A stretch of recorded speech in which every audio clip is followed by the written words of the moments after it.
ICC की latest टी20 की जो टीम रैंकिंग है वो हमें ये बताती है कि टीम इंडिया वर्ल्ड टी20 के अंदर ना सिर्फ as one of the favourites या मोस्ट फेवरेट के तौर पर एंटर करेगी but also number 1 in the rankings की भी टीम बनकर वर्ल्ड टी20 में वो एंटर हो रहे हैं। टीम इंडिया नंबर 1 के ऊपर है वर्ल्ड टी20 रैंकिंग्स में। 47 दोस्तों टीम इंडिया के मैचेस हैं, सबसे ज़्यादा 47 पॉइंट्स हैं 12,410 और रेटिंग है 264। दूसरे नंबर पर है ऑस्ट्रेलिया, 33 मैचेस 8,471 पॉइंट्स 257 रेटिंग।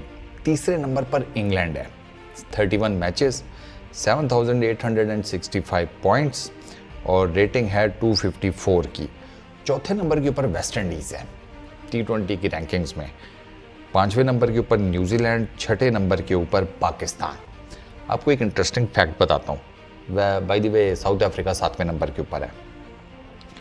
जो 4 टीम्स ज़्यादातर एक्स क्रिकेटर्स की वो देख रहे हैं सेमीफाइनल्स में, जितना मैंने एक्स क्रिकेटर्स का थोड़ा बहुत पढ़ा और 3 के बारे में तो मैंने आपको वीडियो भी बता दी थी, उनमें से मतलब ज़्यादातर एक्स क्रिकेटर्स उनकी जो 4 टीम्स हैं ना फेवरेट्स, उसमें इंडिया भी है, उसमें ऑस्ट्रेलिया भी है, उसमें इंग्लैंड भी है।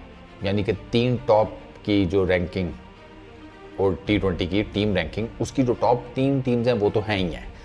जो चौथी टीम है ना वो यहाँ पर इस रैंकिंग में छठे नंबर के ऊपर है, वो है पाकिस्तान। इंटरेस्टिंग फैक्ट है, लेकिन अब फैक्ट है तो है कि वेस्ट इंडीज़ को सेमीफाइनल्स में नहीं देखा जा रहा डिस्पाइट द फैक्ट कि तगड़ी टीम है, अपने होम ग्राउंड्स में वर्ल्ड कप खेलेंगे वो। उनके जो मेजर मोटे मोटे सारे खिलाड़ी हैं वो बड़ी तगड़ी किस्म की फॉर्म में भी हैं। हत्ता कि सुनील नारायण के ऊपर बड़ा प्रेशर था फैंस की तरफ से कि रिटायरमेंट वापस लें सिर्फ इस एक टूर्नामेंट के लिए और वर्ल्ड टी20 में टीम को ज्वाइन कर लें वेस्ट इंडीज़ की, क्योंकि सुनील नारायण आईपीएल में बड़ी ज़बरदस्त किस्म की फॉर्म में थे with the bat and with the ball. लेकिन सुनील नारायण ने रिटायरमेंट वापस नहीं ली।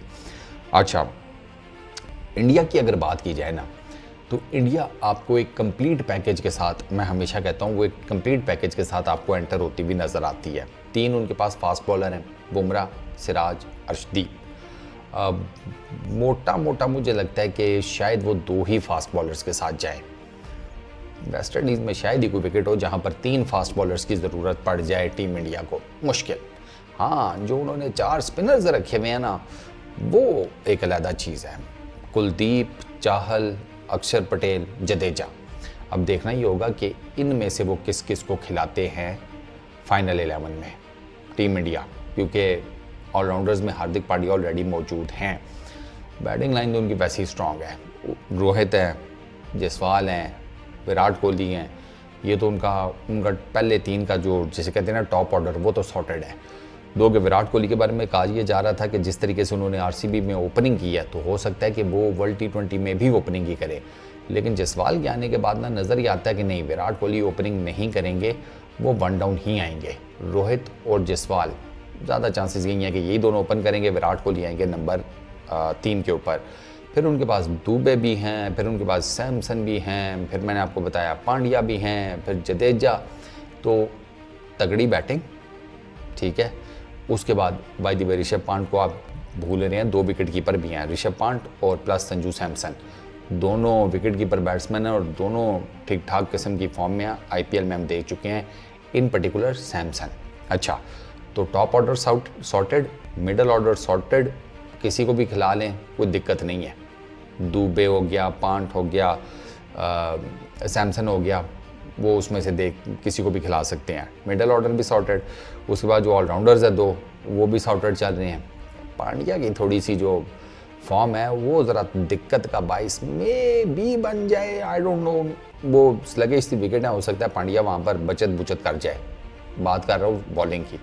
बैटिंग में ही माइट स्ट्रगल, आईपीएल को इतना ख़ास लगा नहीं है, क्योंकि टीम इंडिया की अगर आप ओवरऑल देखें ना तो मेरे ख्याल में Pandya is the only all rounder कि जिसका आईपीएल को ज़्यादा अच्छा नहीं लगा, बहुत ज़्यादा अच्छा जिसको कहते हैं। बाकी तो फिर समहाउ द अदर कुछ ना कुछ करते रहे। पांड्या का है, जो कि जडेजा भी ज़रा इस दफ़ा हल्की फॉर्म में नज़र आए, बट जडेजा का ये है ना कि वो सम ऑफ दी अदर वो कुन्ना सा प्लेयर है, वो मैनेज कर ही जाता है। वो कुछ ना अपना एक्सपीरियंस और अपना जो धोनी के साथ रह कर उसने चीज़ें सीखी हैं ना, तो वो मैनेज कर ही जाता है। वो ज़्यादा जिसे कहते हैं ना डिज़ास्टर्स किस्म की परफॉर्मेंसेज नहीं देता। तो ऑलराउंडर्स में ये थोड़ी सी एक कशमकश नज़र आती है। अब पांड्या वाइस कैप्टन है, अब पांड्या को क्या बाहर बिठाएंगे अगर किसी मैच में इंपॉर्टेंट आपको बिठाना पड़ गया तो फिर वो भी एक क्वेश्चन है। लेकिन ये कोई इतना बड़ा जिसे कहते हैं मुझे टीम इंडिया के लिए मसला लगता नहीं है, क्योंकि रिप्लेसमेंट मौजूद है ना। पांड्या नहीं है तो जडेजा आ जाएगा। ऑलराउंडर तो ऑलराउंडर ही करना है ना आपने। तो अच्छा, उसके बाद स्पिनर्स मैंने आपको बताया, स्पिनर सॉर्टेड आउट हैं, पेसर सॉर्ट आउट हैं। तो टीम इंडिया का कम्बिनेशन तो बड़ा विनिंग किस्म का नज़र आता है।